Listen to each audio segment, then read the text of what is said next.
यद विद्या विलासेन भूत भौतिक सृष्टयः तम नौमि परमात्मानं सच्चिदानंद विग्रहम्।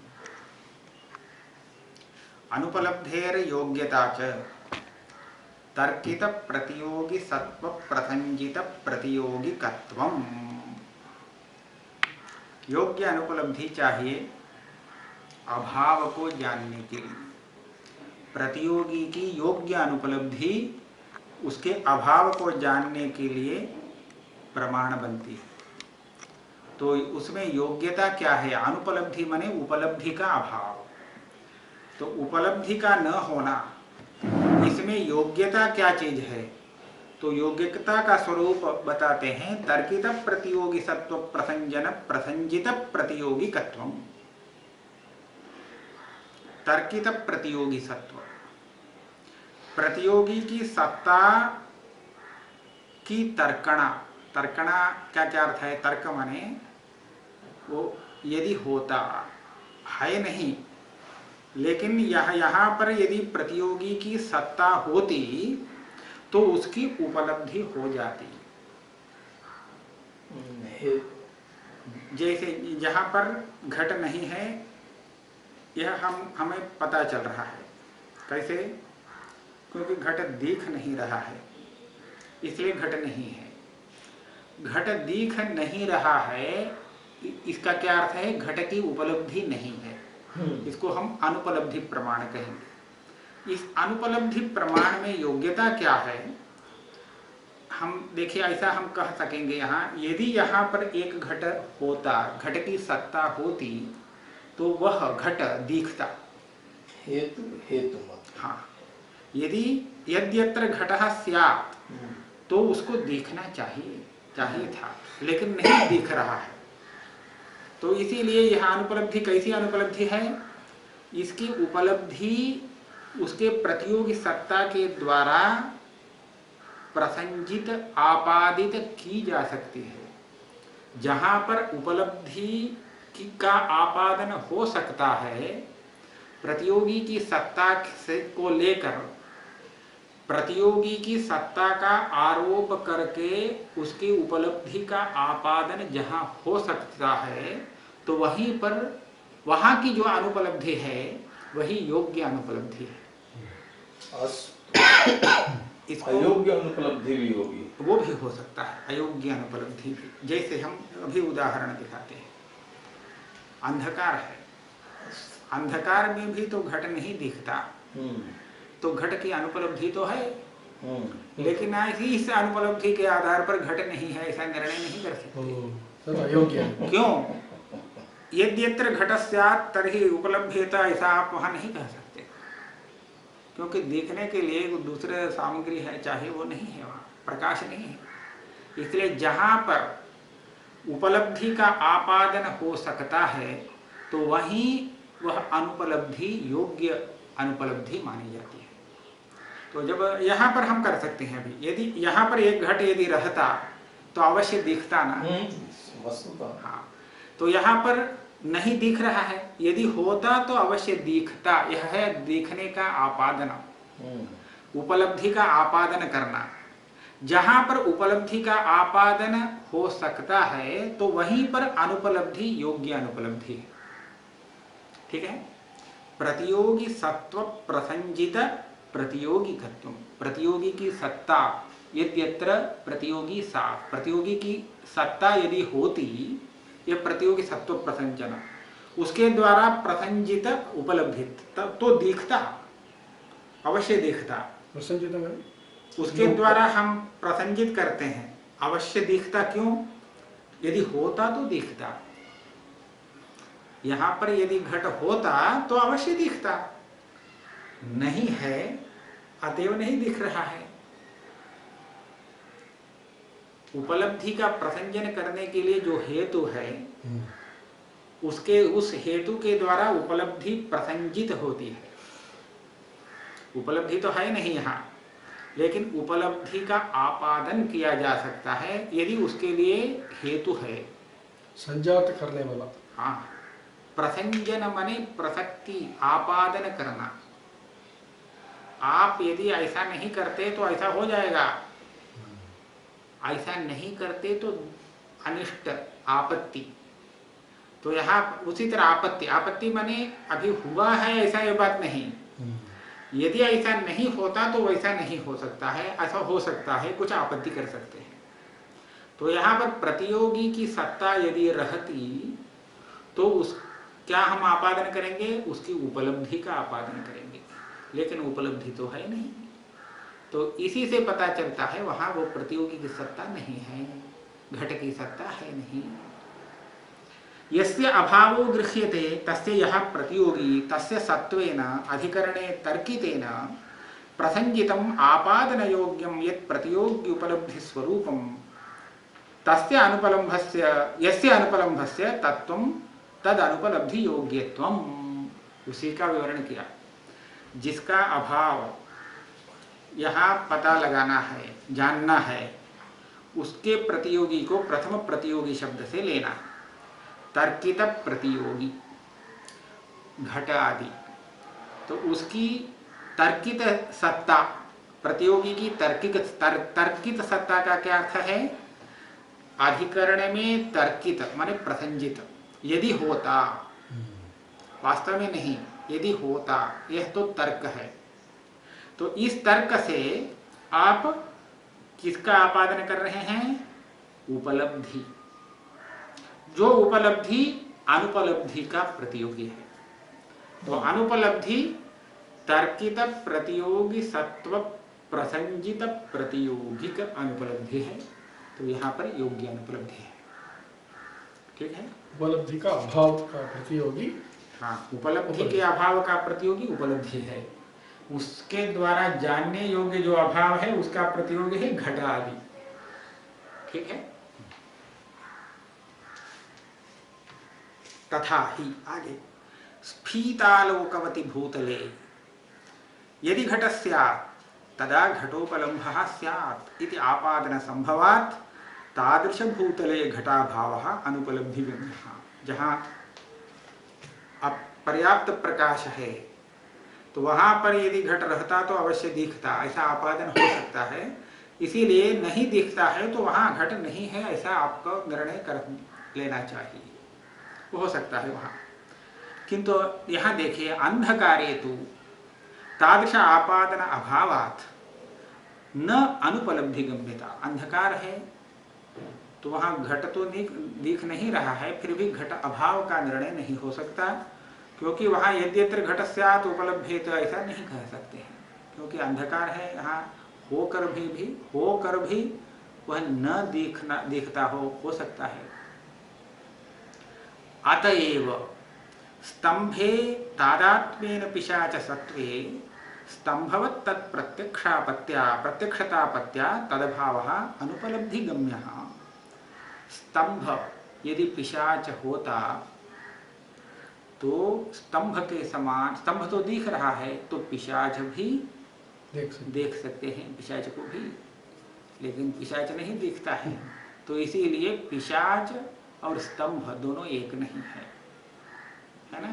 स्तंभ में पिशाच नहीं, स्तंभ में पिशाच नहीं हम नहीं कह सकते हैं, हो सकता है, लेकिन स्तंभ पिशाच नहीं।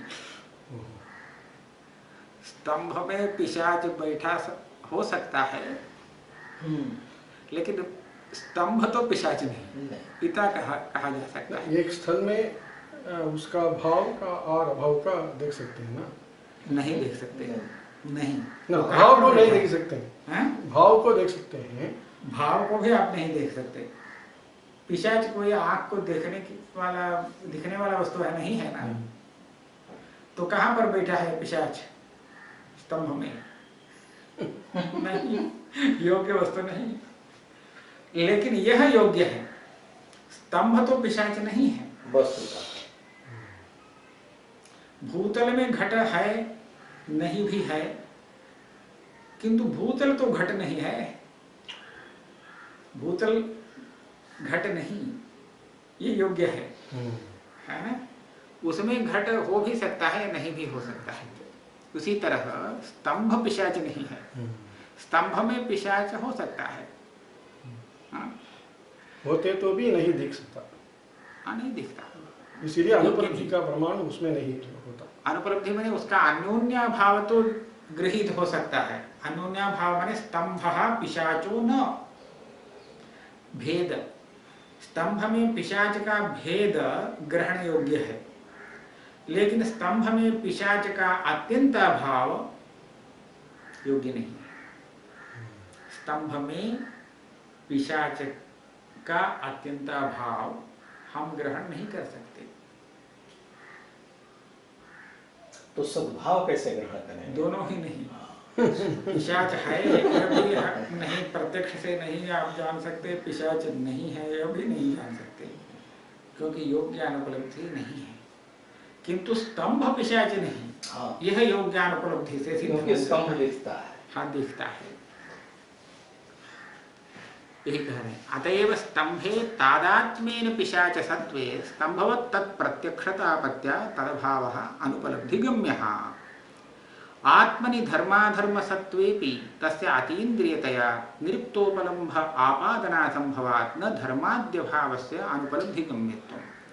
अपने में, आत्मा में धर्म पुण्य पाप है अथवा नहीं, यह कोई देख के बता सकता है? नहीं। क्यों? धर्म अधर्म योग्य नहीं, होने पर भी नहीं दिखता, न होने पर भी नहीं दिखता। उससे जन्य कार्यों से कह सकते हैं, वो तो अनुमान लगाना पड़ेगा। वही कार्य को देख करके हाँ, इस कार्य से हमें सुख मिला तो इसके पीछे धर्म होना चाहिए, वो अनुमान है। लेकिन विद्यमान धर्म अधर्म का कोई अनुपलब्धि प्रमाण से ज्ञान नहीं होता है, क्योंकि योग्य अनुपलब्धि नहीं है। इसके बाद एक प्रश्न कर रहे हैं, ननु उक्तरीत्या अधिकरणेन्द्रिय सन्निकर्ष स्थले अभावस्य अनुपलब्धिगम्यत्वं त्वदनुमतं तत्र क्लुप्त इंद्रियमेव अभावाकार वृत्तो अपि करणम् इंद्रियान्वय व्यतिरेकानुविधानात् इति चेन्न। नैयायिक का प्रश्न है। नैयायिक कहता है आपको अनुपलब्धि प्रमाण से अभाव जानने के लिए जहां अभाव को जानना चाहिए उस अधिकरण, जिस अधिकरण में किसी का अभाव जानना हो उस अधिकरण के साथ इंद्रिय सन्निकर्ष की अपेक्षा है। फिर इंद्रिय के बिना तो आप अनुपलब्धि प्रमाण से कुछ अभाव का पता नहीं लगा सकते हैं। आंख मूंद करके अत्र घटो नास्ति ऐसा नहीं कर सकते हैं। इंद्रिय चाहिए, देखेंगे, पहले देख करके उपलब्धि नहीं हुई तब जा करके अभाव का पता लगाते हैं। इसलिए आपको प्रत्यक्ष प्रमाण की भी अपेक्षा है। प्रत्यक्ष प्रमाण इंद्रिय, यहाँ प्रत्यक्ष प्रमाण की भी अपेक्षा है और अनुपलब्धि की भी अपेक्षा है। तो इन दोनों में अभाव ज्ञान के प्रति किसको कारण माने? तो जो अभाव ज्ञान के प्रति कारण होगा वही अभाव प्रमाण होगा। नैयायिक बताता है इंद्रिय जो है इसको ज्ञान के प्रति कारण मानना दोनों के लिए सम्मत है, क्योंकि घट है, घट देखने के लिए तो चाहिए इंद्रिय। इसलिए इंद्रिय का ज्ञान कारणत्व निश्चित है, पूर्व से सिद्ध है। अनुपलब्धि का अभाव ज्ञान कारणत्व विवादास्पद है। अनुपलब्धि तो चाहिए दोनों के लिए, लेकिन उसकी कारणत्व अभी सिद्ध नहीं है। वह ऐसा भी हम उसका कारणत्व उपादन कर सकते हैं। इंद्रिय से अभाव को जानने के लिए अनुपलब्धि एक सहकारी साधन है। इंद्रिय से, इंद्रिय रूप प्रमाण से किसी वस्तु के अभाव को जानने के लिए उस वस्तु की अनुपलब्धि सहायक सामग्री में आ जाती है। अब अनुपलब्धि को पृथक प्रमाण मानने की क्या जरूरत है? अब इंद्रिय की सहायता मात्र करती है यह अनुपलब्धि, ऐसा मानते हैं तो लाघव है। क्या लाघव है? देखिए 4 प्रमाणों में सब अंतर्भाव, 4 या 5 में सब पूरा हो जाएगा। अनुपलब्धि नाम का षष्ठ प्रमाण की अपेक्षा नहीं। तो क्लिप्त इंद्रियमेव अभावाकार वृत्तावपि करणम,